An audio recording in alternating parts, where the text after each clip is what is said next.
बिस्मिल्लाहिर्रहमानिर्रहीम। अस्सलाम वालेकुम स्टूडेंट्स। आज जो नावल हमारे अंडर डिस्कशन है इसका नाम है a passage to India by E.M. Forster. E.M. Forster we already know कि he is one of the most prominent and prolific writer of 20th century, जो कि अपनी पोस्ट कलोनियल राइटिंग और कल्चरल राइटिंग के बारे में बहुत मशहूर हैं। पैसेज टू इंडिया का जो आज हम डिस्कस करेंगे ये इसका सिर्फ प्लॉट होगा, एक क्रिटिकल समरी हम इसकी आज डिस्कस करेंगे इंशाल्लाह। नेक्स्ट वीडियोस में हम इसके थीम्स एंड क्वेश्चंस की तरफ भी जाएंगे। अगर हम इसके प्लॉट या इसकी क्रिटिकल समरी की बात करें तो हमें सबसे पहले जिस चीज़ की ज़रूरत पड़ेगी वो एक कैरेक्टर लिस्ट है। हमें ये मालूम है कि कौन कौन से कैरेक्टर्स इसमें हिस्सा ले रहे हैं। मेन कैरेक्टर्स में सबसे पहला कैरेक्टर है doctor Aziz, who is a young spirited Muslim Indian physician. Is a local man, subcontinent से ताल्लुक़ है। यंग डॉक्टर एक इंडियन फिजिशियन है, मुसलमान है। He is the central figure in the novel and serves as a symbol of India's complexity. Second character is Cyril Fielding. He is the principal of government college in Chandrapur. अब चंद्रपुर जो है ये चंद्रपुर भी पढ़ा जाता है इसको। ये एक फिक्शनल सिटी है, टाउन है सब कॉन्टिनेंट में। तो ये वहाँ के एक गवर्नमेंट कॉलेज के प्रिंसिपल हैं। He is a British man who values reason and fairness. And Fielding is the one who befriends Aziz and becomes one of the few Englishmen who are sympathetic to Indians. Then third character is Mrs. Moore, an elderly British woman visiting India. She embodies spirituality and understanding and forms a meaningful connection with Aziz. Then a very important character, Adela Quested, one of the most prominent characters in the story. She is a young British woman who travels to India with Mrs. Moore, intending to decide if she should marry Ronnie Heaslop. Her accusations against Aziz will catalyze the novel's primary conflict. Then we have Ronnie Heaslop. He is the British city magistrate of Chandrapur and Mrs. Moore's son. He embodies the colonial arrogance. ये एक arrogant man होता है जो कि British है, और इसका रवैया जो सब कॉन्टिनेंट के लोग हैं, लोकल हैं, उनके बारे में इसका रवैया बहुत हार्श होता है। He embodies the colonial arrogance and prejudices of the British ruling class. These are some of the main characters who will participate in the story. There are certain supporting characters. We have Professor Godbole. He is a Hindu Brahmin and a professor at Fielding's College. Mr. Turton है, he is the British collector of Chandrapur. He organizes social events and represents the British administration. Mrs. Turton उनकी Mrs. हैं, Hamidullah है. He is a relative and friend of Aziz who shares his frustrations about British rule. He is well educated and critical of British colonialism. Then we have Major Calendar. He is Aziz British superior in the medical profession. Doctor Aziz के बारे में आपको बता चुका हूँ कि he belongs to medical profession. He is a Muslim physician. तो ये उनके सीनियर होते हैं। He is rude, dismissive and embodies the condescending attitude of many colonials. Then we have Miss Derrick, a British woman who works for an Indian prince and represents a moral, liberal, yet self-serving British presence in India. Then lastly we have Stella Moore, और Stella मूर जो है ये daughter है Mrs मूर की। तो ये चंद आपके सामने सपोर्टिंग कैरेक्टर्स हैं। हमने मेन कैरेक्टर्स देखे और कुछ सपोर्टिंग कैरेक्टर्स देखे। If we start our story, तो हमारी स्टोरी जो है ये इसका सबसे पहले है पार्ट 1। इसका जो टाइटल रखा गया वो है मॉस्क। चैप्टर 1 से 3 में हमारी कहानी शुरू होती है कि novel opens in Chandrapur, fictional Indian town along the Ganges river. It introduces the British colonial elite and their separation from the Indian population. Right from the beginning आपको जो ब्रिटिश कलोनियल जो पर्सनल हैं यहाँ पे सब कॉन्टिनेंट में, हिंदुस्तान में, उन लोगों का रवैया, उनका रहन सहन, उनका रवैया मुसलमानों के साथ, हिंदुओं के साथ, जो लोकल यहाँ के जो सब कॉन्टिनेंट के लोग हैं उनके साथ, इनका culture, British culture versus Hindu culture या मुस्लिम कल्चर, इसी तरह इनके क्लब्स, इनका लाइफस्टाइल, इनका माइंडसेट, इनके prejudices, everything is introduced in first 3 chapters. Doctor Aziz को इंट्रोड्यूस करवाया गया. Muslim doctor feels alienated and frustrated by the racial tensions. Doctor हैं,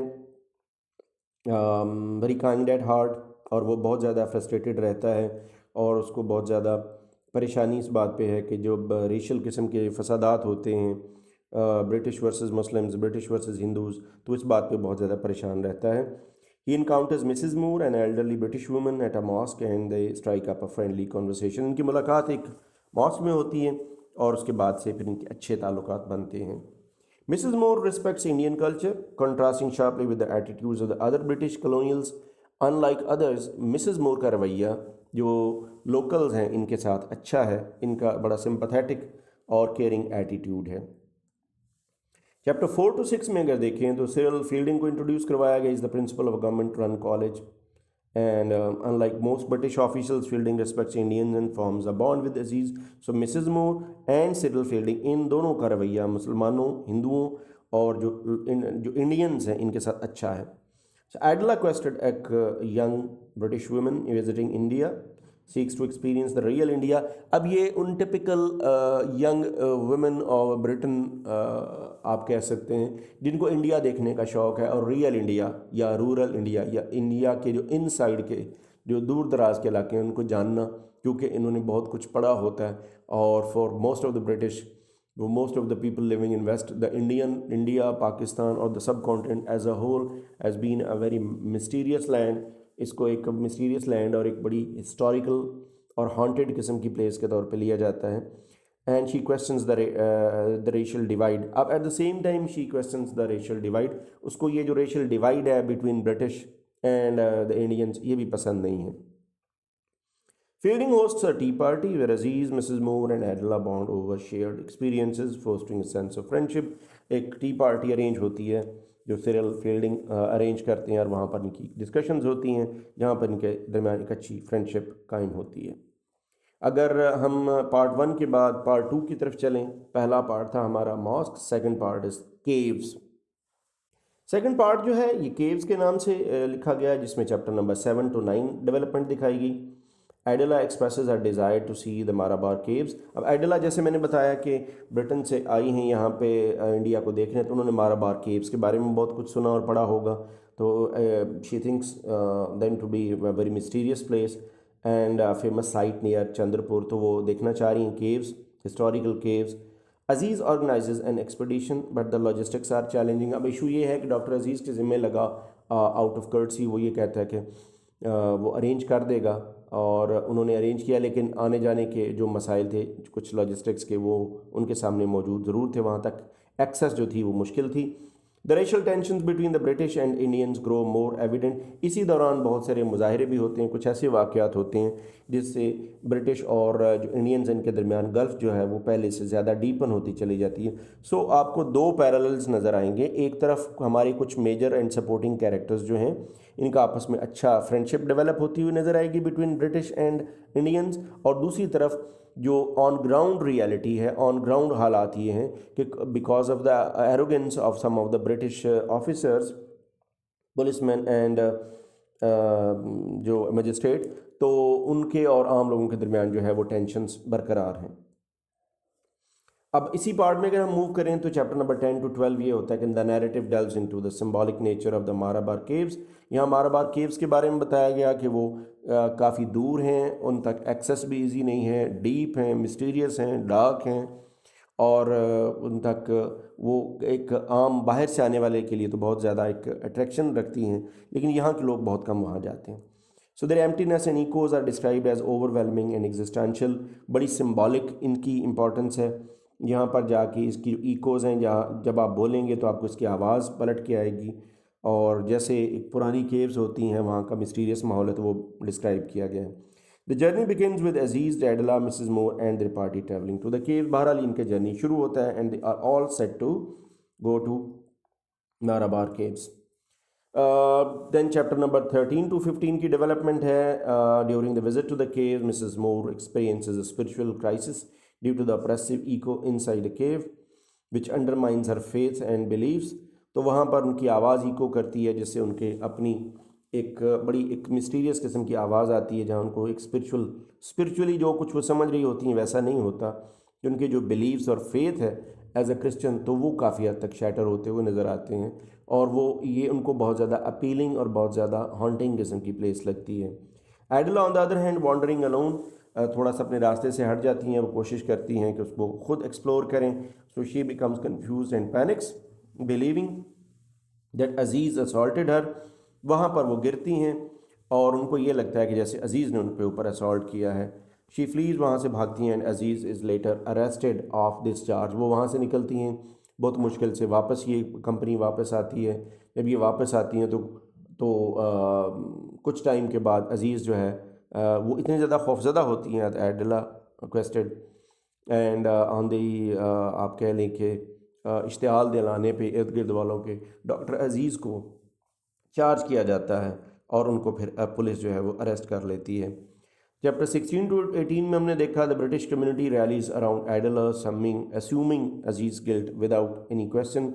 अजीज़ को इस बात पे चार्ज किया जाता है कि उसी ने असॉल्ट किया है, सेक्सुअली असॉल्ट किया है, उस पर हमला किया है। सो सारे ब्रिटिश एक तरफ हो जाते हैं और अजीज़ जो है उसको ऊपर ये चार्ज किया लगाया जाता है।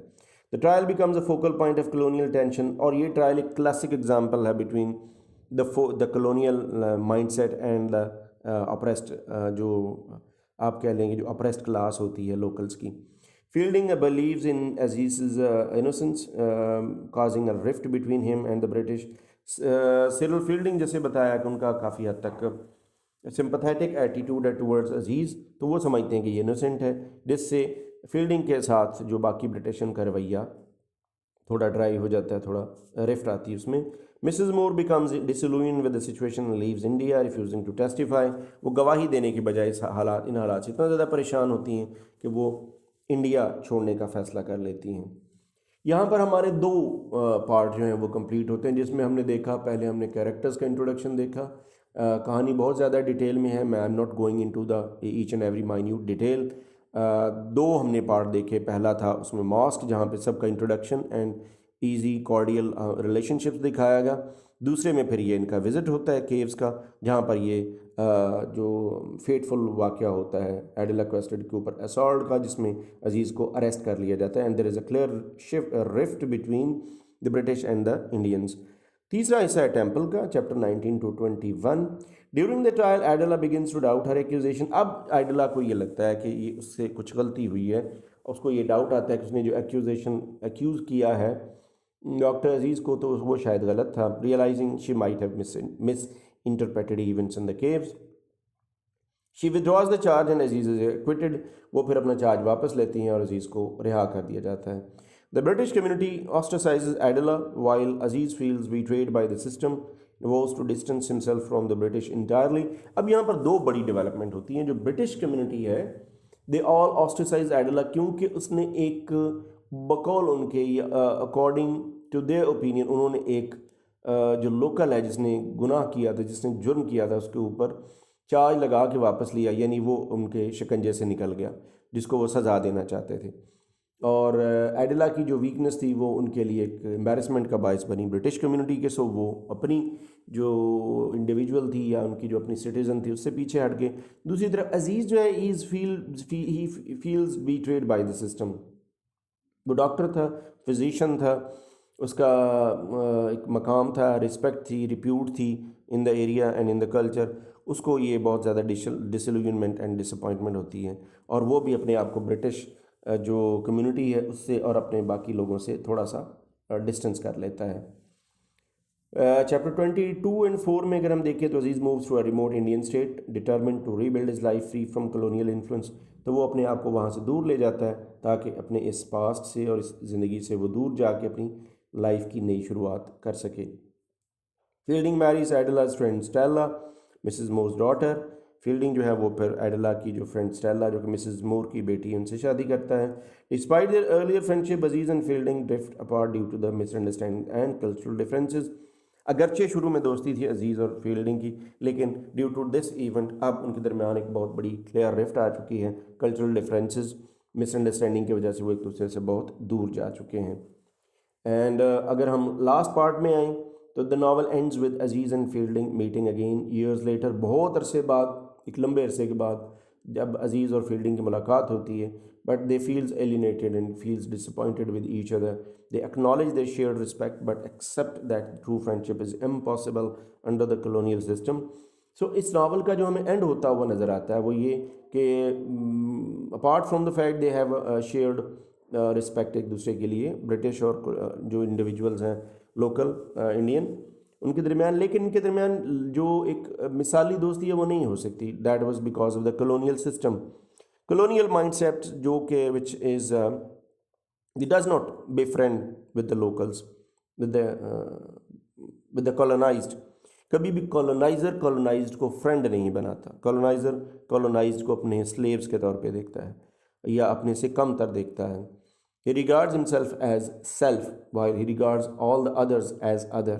तो ये जो एक सेल्फ एंड अदर के दरमियान का जो डिफरेंस है, इस वजह से कभी भी on equal terms and on equal footing कभी भी फ्रेंडशिप नहीं हो सकती। This here ends actually this great novel. The landscape and political tension reflect the unbridgeable divide between their worlds. और जो पूरी लैंडस्केप और जो इनके दरमियान आपस की पॉलिटिकल टेंशन्स हैं वो इस बात को रिफ्लेक्ट करती हैं कि इनके दरमियान कभी फ्रेंडशिप नहीं हो सकती। और वजह उसकी यही है जो कॉलोनियल्स का रवैया है।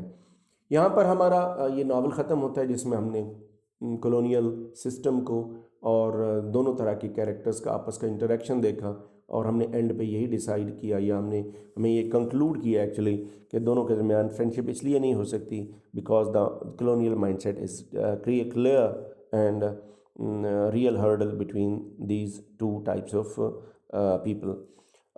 इससे रिलेटेड कोई कमेंट करना चाहें, क्वेश्चन करना चाहें तो ज़रूर कीजिएगा। Inshallah, I'll come up in next video with some of the themes. Thanks for watching.